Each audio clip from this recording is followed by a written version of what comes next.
So it's much more of this to this, and then with that whole form underneath there coming back in, excuse me, that could be pretty powerful. Again, you still have that same hand grip, so to speak, so grabbing this thing with your hands around it. On the underside, we have to carve that out just a little bit. But again, same processor. Let's put those buttons up on top here. One there, and come right up on top of this crown with maybe A, and just a little bit more of a change of pace so you know where you are, and above the surface, and above the surface, and above the surface. And the rest of this could be really interesting. You can actually cut that out of there. That could be interesting too. Look at that whole form changes itself because you've got more of this grip and you kind of maneuver a little bit more. We'll have to see how that functions, but I think looking at a whole new arrest and getting these pieces together could be a lot of fun, and it'd be pretty manageable from the point of view of just getting into a whole new look. And again, you can still come back in with this guy and just do some really interesting stuff. Just keep very crisp up on top here. And then what happens here is this now becomes a actual primary. That can become all the same thing. Again, same here with this, very directional. Rights, lefts, so how that moves around. And then come back in with this, just a nice little, for what it's worth, a very soft surface. And that surface can kind of roll off of this shape, a little more organic with just really interesting stuff, just rolling, getting some form away from this. And then again, this in section would come up, roll in, crown, drop down, crown again. So you've got much more of a, almost like a wave pattern going through this thing. Even that little wave pattern here could be kind of neat too. We actually break this up by doing this. That could have like a little teleprompter lighting system of some sort in it that tells you where you are, go, not go, etc.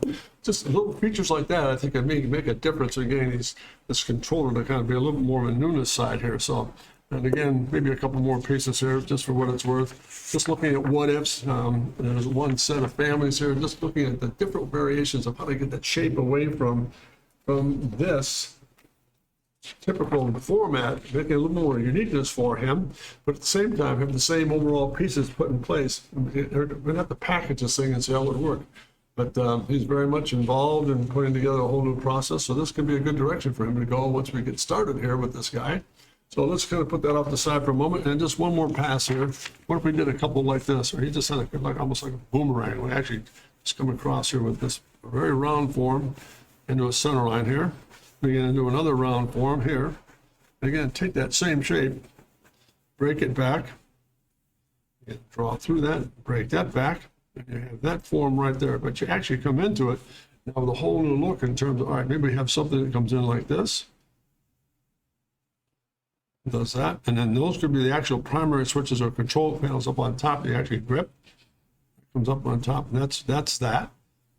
And that would come back in, and you can look at this from down below and say, all right, maybe the control panels or buttons are up on top of here. There's one on this side, there's one on that side, there's one on this side, and equal piece here. And at the same time, maybe rotate out of this thing with a nice, real bold, that blends into that, which comes out of that. Again, same process. That blends in here, that blends in there. Same directional piece, etc. And again with this being all really interesting, this all could be all soft co-mold in here. And again, we could take this thing and run that right through, break that up just a bit, and kick this in a little bit more, just changing some of the pace, or kind of more grip with this guy. Then this, all these, this side can be very soft. It's all co-mold. This is all plastic up on top here. It's kind of one might be a little more prominent than the other, so you've got a sense of scale. And even there, kind of a neat little video window somewhere to tell you where you are in the game itself. So you're actually watching as you go. So that kind of be kind of cool. Come back in here with that one. And then last but not least, just one more pass and maybe doing something like that center line. And that, going back to that stealth piece we talked about earlier, actually much more of a wedge like that. Come back in. Float them out. Float this guy out.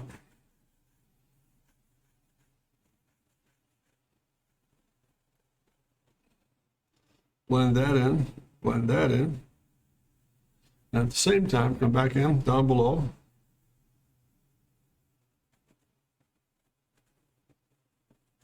I'm going to take this right on into the actual shape itself. Just break it up. And along the way here, button, the button. You go through a family of 3 if it's needed. And again, same thing up on top here.